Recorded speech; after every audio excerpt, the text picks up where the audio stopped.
اعوذ باللہ من الشیطان الرجیم بسم اللہ الرحمن الرحیم رب اشرح لی صدری ویسر لی امری واحلل عقدۃ من لسانی یفقہوا قولی۔ ریاض الصالحین دوسرا حصہ، احادیث نبوی صلی اللہ علیہ وسلم۔ حضرت ابن عباس رضی اللہ تعالی عنہ سے روایت ہے کہ رسول اللہ صلی اللہ علیہ وسلم نے فرمایا، جس نے علم نجومی کا کچھ حصہ حاصل کیا تو اس نے جادو کا ایک حصہ حاصل کیا۔ اس حساب سے جس نے جتنا علم نجوم زیادہ سیکھا تو اس نے اتنا ہی جادو کا علم زیادہ سیکھا۔ ابو داؤد نے صحیح سند سے روایت کیا ہے۔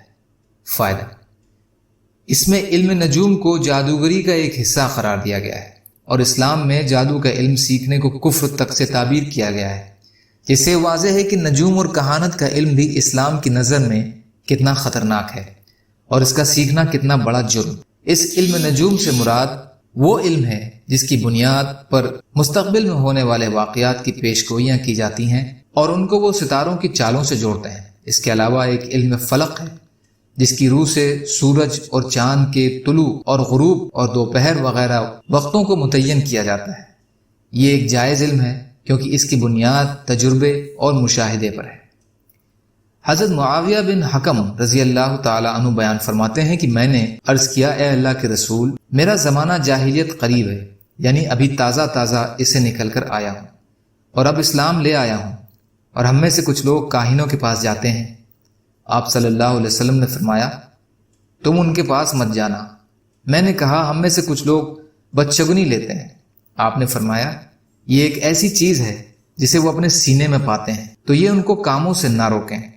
میں نے عرض کیا، ہم میں سے کچھ لوگ لکیریں کھینچتے ہیں۔ آپ نے فرمایا، پہلے انبیاء میں سے ایک نبی لکیر کھینچتے تھے، تو اس کی لکیر اس پیغمبر کی لکیر کے اصول کے مطابق ہوئی، وہ درست ہے۔ مسلم شریف۔ فائدہ، یہ حدیث اس سے پہلے بھی گزر چکی ہے۔ یہ ایک ایسی چیز ہے جسے وہ اپنے دلوں میں پاتے ہیں۔ اس کا مطلب یہ ہے کہ کبھی کبھی کوئی چیز ایسی سامنے آتی ہے کہ آدمی کا ذہن پہلے مرحلے میں بدشگنی کی طرف چلا جاتا ہے، مانو ایک فطری چیز ہے جس پر کوئی گرفت نہیں۔ البتہ پھر اس کے مطابق اگر انسان عمل کرے تو یہ غلط اور منع ہے، اس لیے آپ نے فرمایا یہ چیز انہیں کاموں سے نہ روکے۔ دوسرا، اس میں جس لکیر کھینچنے کا ذکر ہے وہ اس سے الگ ہے جس کا ذکر پہلے گزرا ہے۔ یہ ایک نبی کا کام تھا جو وحی الہی کی روشنی میں کیا جاتا تھا، اس لیے یہ صحیح تھا، لیکن اب اس کا علم کسی کے پاس بھی نہیں ہے، اس لیے اب اسے بھی اختیار نہیں کیا جا سکتا۔ آپ نے یہ جو فرمایا کہ جس کی لکیر اس کے اصول کے مطابق ہوئی وہ ٹھیک ہے، اور اس کی وضاحت کرتے ہوئے فرمایا کہ یہ مطلب نہیں ہے کہ یہ کام اب بھی کیا جا سکتا ہے، کیونکہ جب تک اس کے اصول اور قاعدے کا علم نہ ہو اسے کوئی شخص کس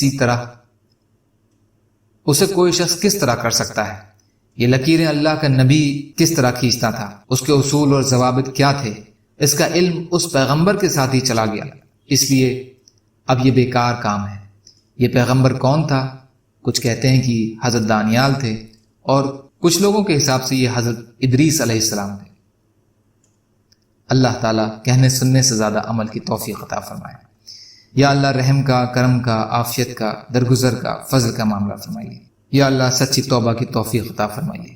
یا اللہ مظلوم کشمیریوں، فلسطینیوں اور جہاں بھی مسلمان پریشان حال ہیں، آپ ان کی مدد فرمائیے۔ ہم سب کو اپنی استطاعت کے بقدر اپنا حق ادا کرنے والا بنائیے۔ سبحان ربک رب العزت عما یصفون وسلام علی المرسلین والحمد للہ رب العالمین برحمتک یا ارحم الراحمین۔ لا الہ الا اللہ محمد رسول اللہ۔ والسلام علیکم۔